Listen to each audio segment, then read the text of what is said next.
What's up, guys? This is Mr. SLIN coming at you with a video talking about ESEA-Invite Season 22.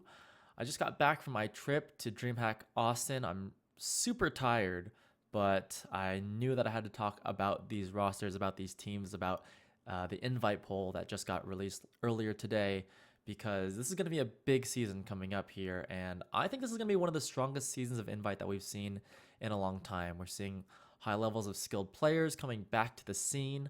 We're seeing a lot of rosters that are sticking together. I think this is going to be a really good season. A lot of people are following the scene now, and want to get you guys my opinions on the teams. Now, I think a lot of you guys will be like, hey, Slin, maybe the rosters are starting to stick together. Maybe that people are starting to follow the brands or whatever you want to call it, the players and the teams that they like to follow from season to season. But, Slin, hey, there's 3 teams that died last season. Yeah, and Invite Shuffle is still alive and well, and to that I will have to agree with you. I think that there's a lot of roster shuffling that went on in this offseason between Season 21 and Season 22.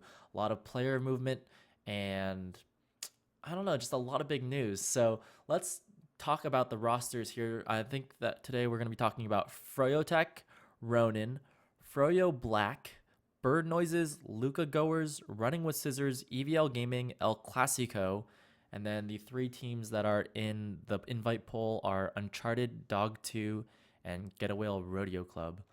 So that's 11 different rosters here. And I think it's still going to be just like we've seen in previous seasons. You got the top tier, the mid tier, and the low tier. The big news in the top tier teams are Froyotech, Ronin are coming back, but Froyotech Black is a thing. I don't know if it's called Froyotech Black or just Froyo Black, but everyone's been talking about this new team of, I guess you can call them ex-invite players or older invite players that are coming back and forming a team. And it seems like it was just a for fun team, but they were scrimming and they're actually looking to be pretty active, so that's really exciting. If you guys didn't know, spoiler alert, last season Froyotech won ESEA-Invite Season 21. They beat Ronin essentially 4-0 across 2 best of 3s, and Froyotech was looking really, really good.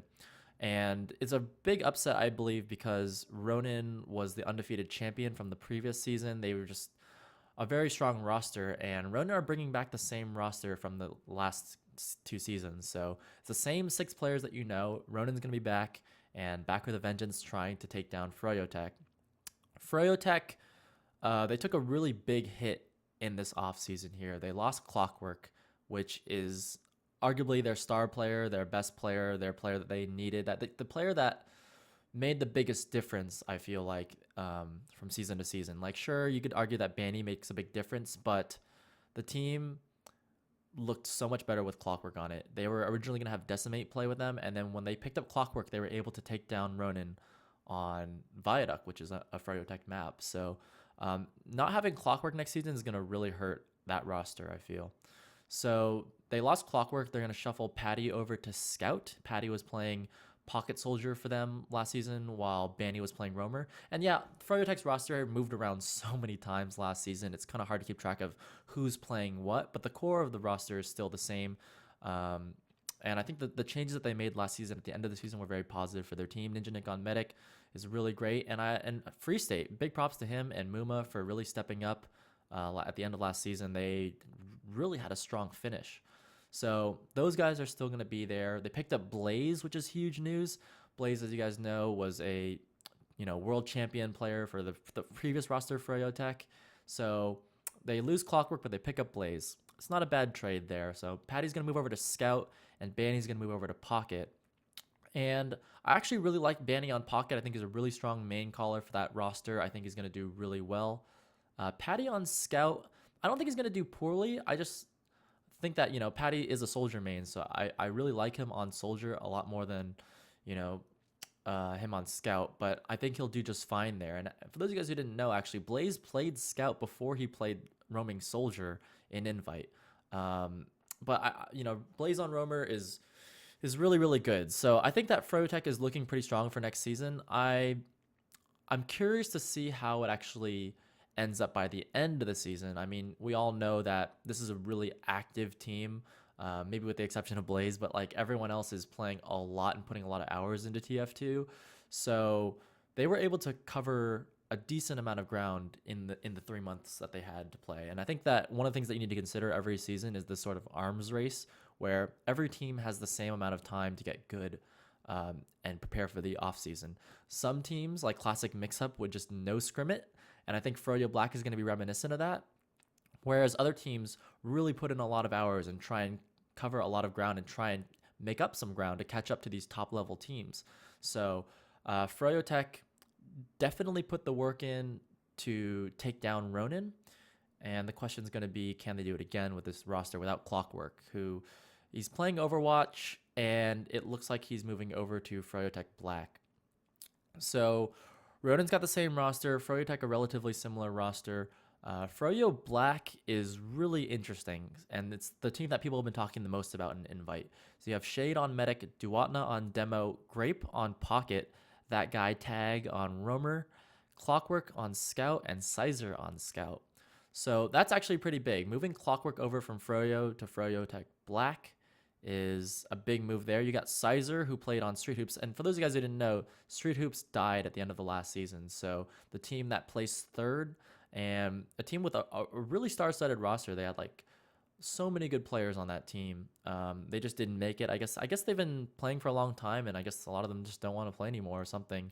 I thought out of all those players, Sizer was going to be the one to retire, but looks like he's still involved in TF2, and he's going on. He's the longest standing player in TF2. He's been playing since season 2, and it's good to see that he's still playing the game. But yeah, we're not going to see Showstopper and Kozin and those guys. So it looks like I really like seeing Shade on Medic coming back. Duatna on Demos, obviously beast. Grape on Pocket's pretty good. Yeah, I mean this is a roster of like every one of these players can be good and have played at the top levels of the game.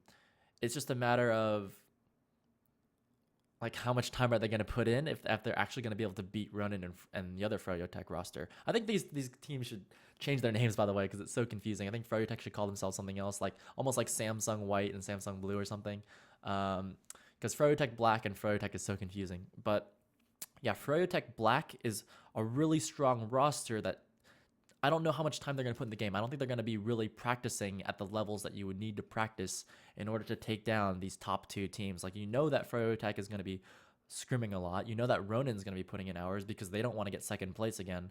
And Froyo Tech Black is a very competitive roster that, if they put in the time, totally has a good chance of winning this season.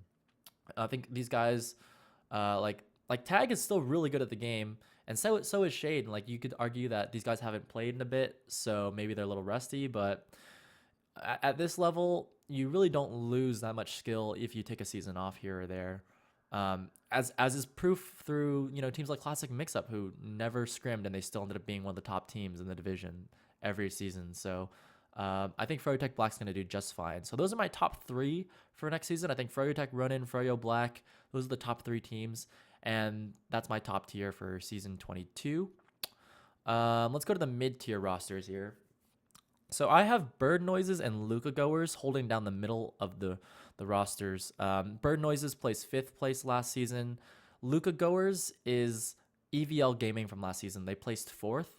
And actually, by the end of the season, I'm going to start calling them Luca Goers, by the way. I don't think that Luca Goers was actually the 4th best team at the end of the season. I think that they started out really strong and they surprised a lot of teams. They were undefeated in their first 6 matches of last season, taking down Froyo Tech, just taking down a lot of teams that a lot of people didn't expect them to take down. And I think by the end of the season, we're talking about that arms race. I think that Bird Noises really made up a lot of ground. So Bird Noises actually, as far as invite shuffles go and as far as who picked up the best players, Bird Noises won that by a landslide. They dropped Hellbent on Roamer and Link User on Scout, but they picked up Boomer on Pocket and Corsa on Scout. That is some really great talent that they picked up on their team. They made the right moves that they needed to make in order to make those improvements. So I'm not calling Hellbent and Link User bad, but you're bringing back 2 players that are extremely good at the game. Corsa was on the original Froyo Tech roster from last season before they moved them around and picked up Clockwork and a bunch of these other guys. So Corsa used to play on Froyo Tech, but not anymore. and he's still, one of those top tier players. Boomer on Pocket, a lot of people are excited about Boomer coming back, um, just because he's a really well known name. And if you ever watched like the Space Whales is this team that it would always place like third place, but Boomer was one of those players who everyone respected because he's so good at the game, and he could play virtually any class that he wanted to play. So picking him up on Pocket's going to be really strong there. He's got to brush off some of that rust, but I think he'll be just fine. I've been seeing him in Pugs, still a really good player. So picking up Boomer on Pocket will be great. So they don't have Hellbent or Linked User, and I think they'll do just fine without them. So Indust on Medic, Psy on Demo, Vand on Scout, and Vol on Roamer. I think they have a really great roster, and I expect Bird Noises to take down that fourth playoff spot. So, the two Froyos, Ronin, and then Bird Noises, that's my expectation. I think that Bird Noises can definitely clinch that fourth spot this season, but Luca Goers is not going to go down without a fight. And like I said, near the end of the season, they were looking a little bit weaker than they were at the start of the season, but I think that Luca Goers are going to do just fine anyways, and they'll make it competitive. So they dropped their soldiers, aim and bot mode, and they replaced them with Blank and Marmaduke grills. So aim and bot mode, two soldier mains, you're replacing them with two other soldier mains, Blank and Marmaduke grills. So unlike some of the other rosters where people are playing off classes or playing something they don't normally play, I think they made some really good replacements here as far as like what's possible. I actually really liked aim and bot mode on that EVL roster, and I'm not quite sure why they made the change.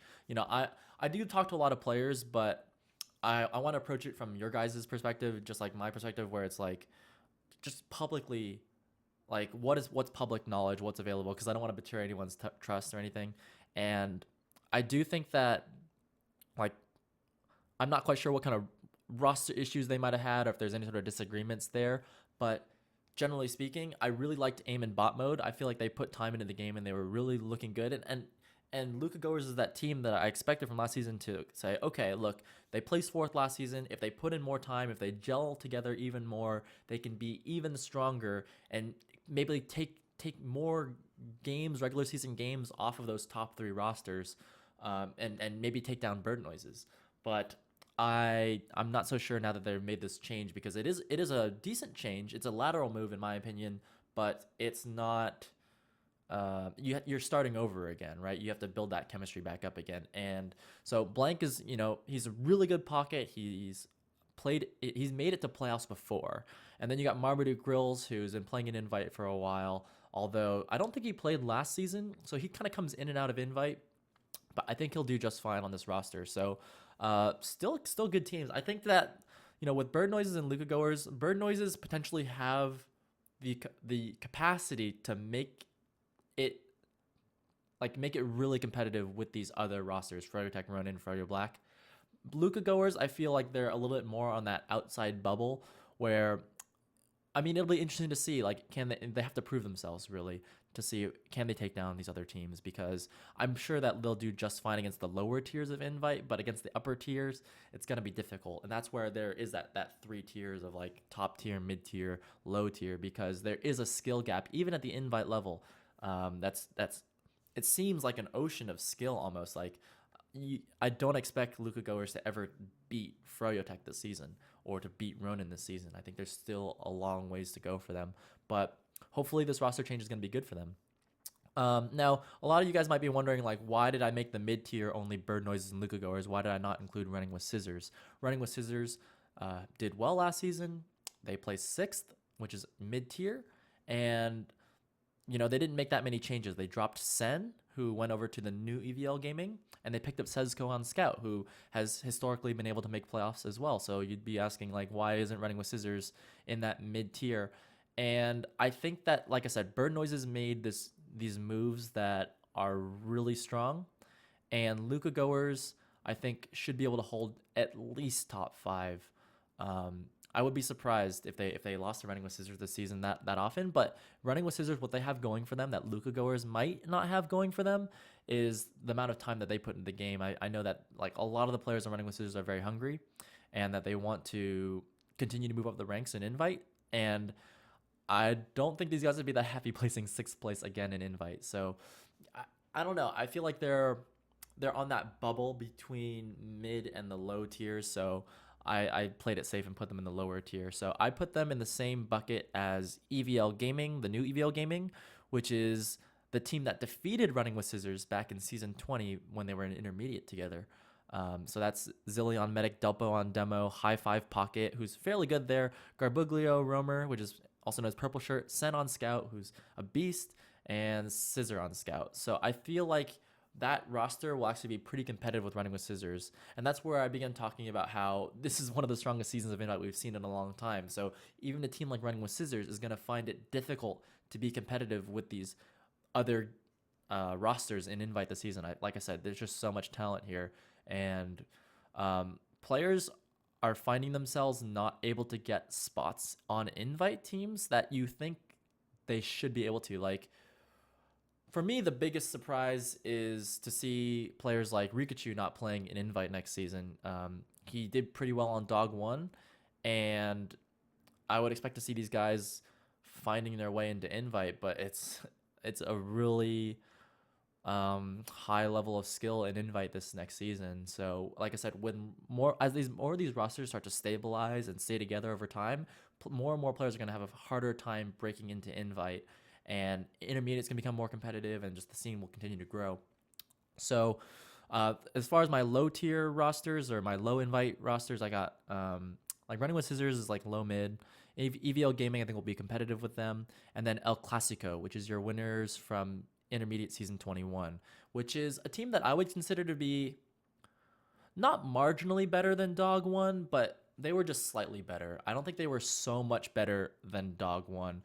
Dog 1, the unfortunate part for them was they didn't have Liko on Roamer in that grand final, and I feel like if they did have him, it would have been better. And actually, Dog 1 is changing up a lot of their roster. But let's go back to El Clasico, who defeated Dog 1 2-0 in intermediate, and they definitely deserve their slot in Invite. Now, if you look back at previous seasons, the teams that win intermediate tend to go middle of the pack in Invite. Just historically, the low tier Invite teams tend to play at an intermediate level almost, and the high tier intermediate teams tend to play better than them and almost near the middle of the pack in Invite. And what's really interesting about this season in particular that makes it different from other seasons is that I think that the best team in intermediate from last season is probably going to be the worst team in Invite this season, or at least second worst, like just not near the middle of the pack. I feel like, sure, El Clasico definitely deserves their spot, and they are a very strong team, but they have a long ways to go as far as like catching up ground and catching up to those other teams as far as their skill goes. So they're gonna have to put in some major hours if they want to catch up to the likes of Bird Noises and Luca Goers. El Clasico, though, they replaced Sneaky with Ranga, which I consider to be a lateral move. It's a decent move, and Ranga's a really strong pocket. I think he played really well last season. So Ranga moved over from Dog 1, I believe, over to El Clasico.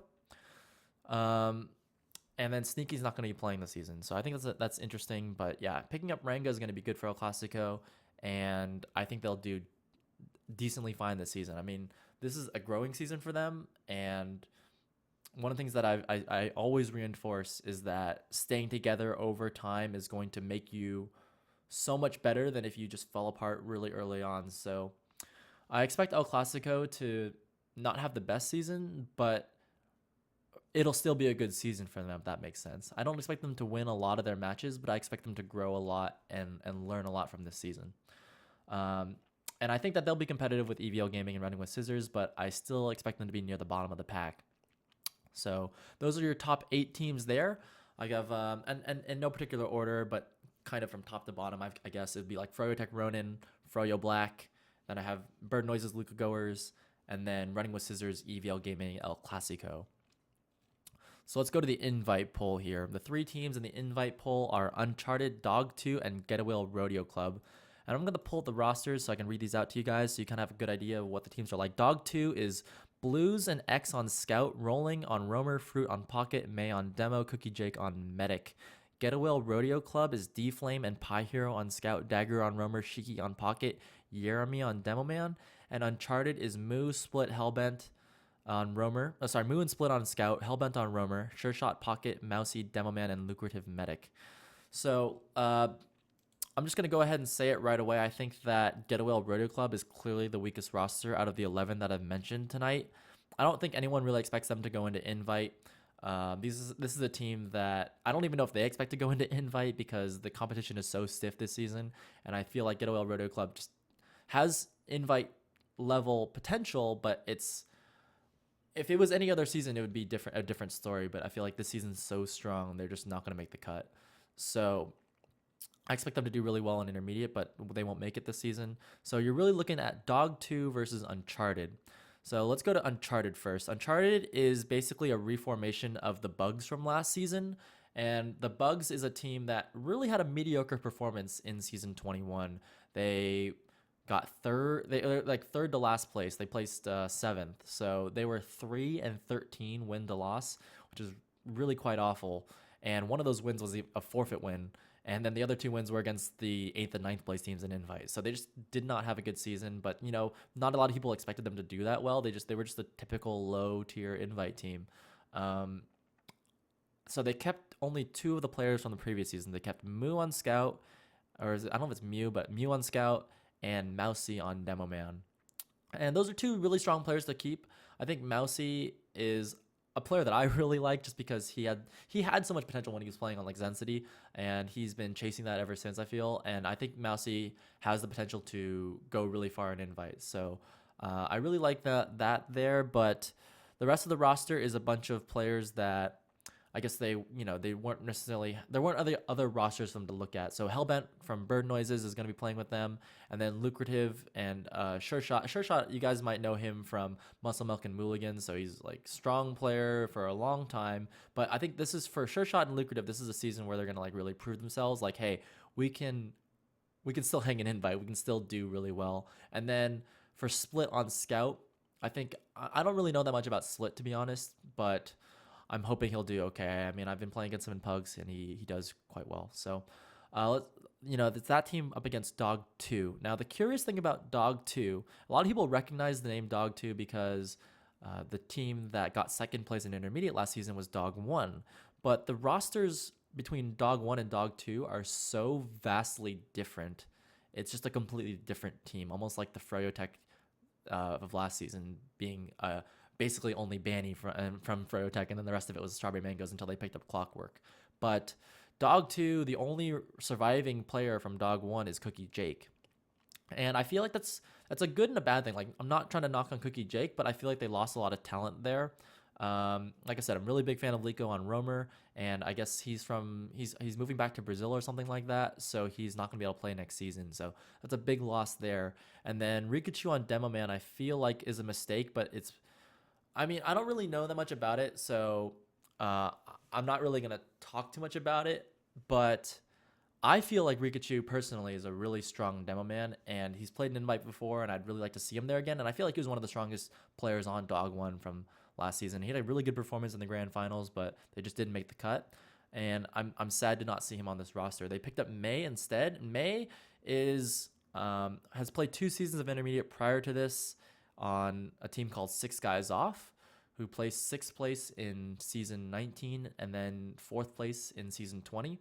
So I think that's the general story for the rest of their roster, really. You have a bunch of players that they're kind of scooping up from the playoffs of intermediate season 21. So they picked up Blues, X, Rolling Fruit, and May. All these players are high-level intermediate players, I'd call them. And I'm not going to go so far as to say that they're invite players because they just don't have that invite experience. So when you compare Dog 2 to Uncharted has more invite experience on their roster, hands down. Dog 2 is just a team that's like up and coming, but also kind of popular. So if you look at the invite poll right now, Dog 2 is actually winning the invite poll, which I'm actually pretty surprised to see. I personally think that Uncharted, if you just look at it on paper, is the stronger roster. I'm not saying that it's much stronger. It's very even actually, but Uncharted is the stronger roster on paper due to their invite experience. But if you look at scrim results, Dog 2 actually holds their own quite well. So I actually wouldn't mind seeing Dog 2 in invite next season. I think that they'll do fine. But like I said, if you just look at the other rosters in Invite next season, it is brutal, man. It is a really tough season. There's a lot of talent in Invite season 22, and that's why so many people are excited about it, because it's actually looking pretty interesting. So I think out of Dog Tour, Uncharted, I think I personally favor Uncharted a little bit more. I think the one thing that I fear for Uncharted is that the stability of the roster is something that I'm concerned about. Obviously, Dog 2 just reformed their entire roster, but it's still a bunch of high intermediate players, and these are guys that are hungry, right? These are guys that want to improve. They want to be like running with scissors. They want to be pushing their way up the invite ladder. So I feel like this team would stay together, whereas Uncharted is a bunch of guys that are coming together and off of the back of the bugs, and I'm not so sure about the stability of that roster. Like, I'm not even sure if that team would stay together if they didn't make it into invite. They probably would, and they probably try and make a run for the to win intermediate. And to be honest, I think they'd probably do it. But that's like the one thing that would concern me about that roster. But I think otherwise, like, this is looking pretty good. So your potential season 22 full roster could be Froyo Tech, Ronin, Luca Goers, Bird Noises, Running with Scissors, El Clasico, Froyo Black, EVL Gaming, and then either Dog 2 or Uncharted. And I think it's too early in the season to call, like, the season hasn't even gotten close to starting yet, so it's too early to call who's going to win invite. But the top end of invite looks very competitive. The mid tier looks very interesting as well as far as the playoff race goes. So like, let's say Froyo Black gets too complacent or just gets lazy and they don't practice that much, or Bird Noises and Luca Goers make some really big strides, or even Running with Scissors. I think that third and fourth place slot could be a toss up. In fact, near the end of the season, if Froyo Black botch enough games or somehow find themselves getting upset, then it's possible that a team like Bird Noises or Luca Goers can end up in third and Froyo Black just taking that fourth place spot instead. But I'm pretty sure Froyo Black will make playoffs because it's such a strong roster. And if you look at their backups too, they have Alpha, Hero, Deadbolt, Paragon, Lansky. Like, they have a really great roster as far as just pure talent. Like, it could be a pug team, but they'll still do just fine. So yeah, I'm really excited for season 22. I'm kind of curious to know what you guys think. Let me know in the comments. Like, who do you think would win invite next season, just off of your initial instincts? I'm actually planning on putting together, and I don't want to say something too early that I don't want to promise something I can't do, but like, I'm planning on starting the initial workings of a tournament early on in the season to just kind of get an initial feeling of who's the best team in invite. So I'm curious to see how these teams will actually do. Like, maybe near the start of the season, they start strong, and near the end of the season, it's not as strong. I mean, that was EVL Gaming for me last season, was a team that started really strong and didn't end as strong. But starting strong will get you a good enough record to maybe finish the season and still make playoffs. I think the beginning of the season is just as important as the end. So with all that said, thank you guys so much for watching, and I'll catch you guys next time. Peace.